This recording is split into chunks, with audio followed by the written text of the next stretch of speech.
afternoon student, how are you? Today I will start lesson number 1 chapter number 1st science class 6. So let us start characteristics of living beings. This is a very important things. What is the characteristics of living beings? So first one is a movement. Movement means एक जगह से दूसरी जगह की ओर अग्रसित करना. All living beings, जितने भी living beings होते हैं वह एक जगह से दूसरी जगह तक के लिए जाते हैं. जैसे खाने के लिए, भोजन के लिए, अपने रहने के लिए, अपने शत्रुओं से बचने के लिए किसी भी प्रकार से एक जगह से दूसरे स्थान तक जाते हैं तो हम लोग कहते हैं कि ये मूवमेंट कर रहे हैं. इसी प्रकार से जितने प्लांट्स होते हैं, पौधे होते हैं, वह एक जगह से दूसरी जगह जा नहीं पाते. तो उनमें एक प्रकार का वो होती है फोटोट्रोपिस्ट बोलते हैं, जिससे हम लोग कहते हैं सूर्य की रोशनी की तरफ वह अग्रसित होते हैं. यानी उनका चलना या उनको अग्रसित होना सूर्य की रोशनी की तरफ अग्रसित करता है. इस प्रकार से एक कैरेक्टरिस्टिक्स ये भी होता है कि वह सूर्य की रोशनी की तरफ अग्रसित होते हैं. जैसे सूरजमुखी का जो फूल होता है वह सूर्य की रोशनी की तरफ जो है उसका वह उसी तरफ को खिलता चला जाता है. तो इस प्रकार से हम उसको कहते हैं फोटोट्रोपिज्म. नंबर 2 होता है एक्सक्रिएशन. एक्सक्रिएशन में व्यक्ति जब जिस प्रकार से हम लोग भोजन करते हैं, खाना खाते हैं और सांस लेते हैं. खाना खाने के बाद हमारा फूड डाइजेशन होता है. सांस लेने के बाद रेस्पिरेशन होता है. सांस लेने पर हम लोग अपनी बॉडी से कार्बन डाइऑक्साइड निकालते हैं. कार्बन डाइऑक्साइड निकालने के बाद हमारी बॉडी को ऑक्सीजन मिलता है और इस प्रकार की जो प्रोसेस होती है वो रेस्पिरेशन कहलाती है.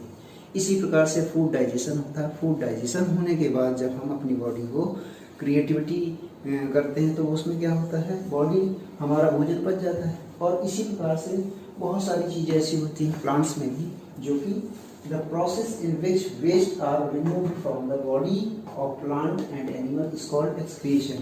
इस प्रकार का एक्सक्रिएशन जो प्लांट्स में होता है, जैसे आपने देखा होगा प्लांट्स अपने अंदर से पानी को बाहर निकालता है, इसे हिंदी में वाष्पोत्सर्जन कहते हैं. इसी प्रकार से उस प्लांट्स के अंदर से कभी कभी आपने जैसे किसी भी प्लांट के अंदर से फैब्स वगैरह निकलता है, या उसके अंदर से किसी प्रकार का टॉक्सिक पदार्थ निकलता है, या गोंद निकलती है, रेजिन निकलती है, या गम निकलता है. इस तरह के जितने प्लांट्स होते हैं उन्हें हम लोग एक्सक्रिएशन कहते हैं. तो ये भी एक प्रकार का एक रीज़न होता है. So number 3 is response to stimulus. Response to stimulus कहेंगे कि यह एक प्रकार की संवेदनशीलता होती है. इस प्रकार की a change is called stimulus and reaction to the change is response to the stimulus. जिस प्रकार की, जैसे आपने देखा होगा ह्यूमन बीइंग होता है, उसके ऊपर गर्म चीज़ को ये छू लेते हैं. गर्म चीज़ छूने के बाद उसको जैसे ही गर्म चीज़ छूते हैं हमारा हाथ दूर से हट जाता है, हमें स्टिमुलस होता है, यानी हमें उत्तेजना हो जाती है कि कुछ हुआ ऐसा.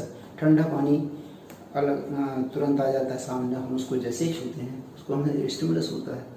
इसी प्रकार से कोई मच्छर बैठता हमारी बॉडी के ऊपर, हम उसको ये देखते हैं कि ये किस प्रकार हमारी बॉडी पे बैठा है, हमें तुरंत आभास होने लगता है कि हमारी बॉडी पे कुछ चल रहा है या कुछ काट रहा है हमको, उसमें तुरंत हम लोगों को स्टिमुलस होता है. जिस प्रकार से हम लोग स्टिमुलस की रैंकिंग में आते हैं, उसी प्रकार प्लांट्स में भी कुछ स्टिमुलस होते हैं. कुछ ऐसे पौधे होते हैं जिसमें हम लोग ये देख सकते हैं कि ऐसे ही प्लांट्स होते हैं. जैसे आपने छुई में का पौधा देखा होगा. छुई में के पौधे में आप क्या कर सकते हैं कि उसको जैसे हम टच मी नॉट, पौधे को नाम है टच मी नॉट, जैसे ही उसको छूते हैं उसकी पत्तियां आपस में बंद होने लगती, शुरू होने लगती है, और शुरू होने के बाद उसको वह धीरे धीरे बंद हो जाती है. तो उसे संकुचित अवस्था में स्टिमुलस कहते हैं. और स्टिमुलस लाइक मिमोसा, उसका नाम मिमोसा है, मिमोसा प्लांट को कहते हैं छुई में. नंबर नेक्स्ट आता है रिप्रोडक्शन. आपने देखा होगा बहुत सारी बिल्लियाँ अपनी तरह के बच्चे देती हैं, बहुत सारे कुत्ते अपनी तरह के बच्चे देते हैं. हाथी, यानी चींटी से लेकर हाथी तक जितने भी जीव जंतु होते हैं सारे अपनी ही तरह के बच्चे देते हैं ह्यूमन बींग्स में. इसी तरह प्लांट्स में भी इसी प्रकार से एक प्रकार का सिम्टम्स पाया जाता है जिसे हम लोग रिप्रोडक्शन कहते हैं. रिप्रोडक्शन उसमें 2 प्रकार के होते हैं, एसेक्सुअल और बर्थी रिप्रोडक्शन, जिसे वर्धी जनन भी कहते हैं. सेक्सुअल रिप्रोडक्शन, एसेक्सुअल रिप्रोडक्शन भी कहते हैं. इससे सीड जो है, सीड किसी भी प्रकार से सीड अपनी ही तरह के दूसरे पौधे बनाता है, उनमें अपनी ही तरह की दूसरी जाति के पौधे विकसित करने की क्षमता होती है. तो ये एक प्रकार का दूसरा नेक्स्ट कैरेक्टरिस्टिक्स है। फिर नेक्स्ट कैरेक्टरिस्टिक आता है लाइफ स्पान। लाइफ स्पान माने होता है जीवन काल। किसी भी व्यक्ति का, ह्यूमन बीइंग का या प्लांट्स का अपना एक जीवन काल होता है। ह्यूमन बीइंग का जीवन काल लगभग 60 से 70 वर्ष, 80 वर्ष लगभग होता है। और जितने भी व्यक्ति ह्यूमन बीइंग होते हैं, किसी का कम भी होता है, किसी का ज़्यादा भी होता है। पेड़ पौधों में भी इसी प्रकार के जीवन काल होते हैं। छोटे श्रब्स पौधों का जीवन काल कम होता है, बड़े पौधों का जीवन काल बहुत 200 वर्ष होता है, 400 वर्ष भी होता है। तो इनमें से life span of different living beings are different. It may be range from a few hours to many years, यानी कुछ समय, कुछ घंटों से लेकर के कई सालों तक का एक सफर होता है। ये से लाइफ स्पान कहते हैं। किसी भी जीव जंतु, कीट पक्षी, पौधे और बहुत सारे जीव जगत में सभी प्रकार का एक लाइफ स्पान, एक टाइमली, एक सबका समय, एक जीवन काल निश्चित होता है। अब आते हैं number next, species. So what is species? Species are group of living organism consisting of similar individual capable of exchanging genus और इंटरब्रीडिंग।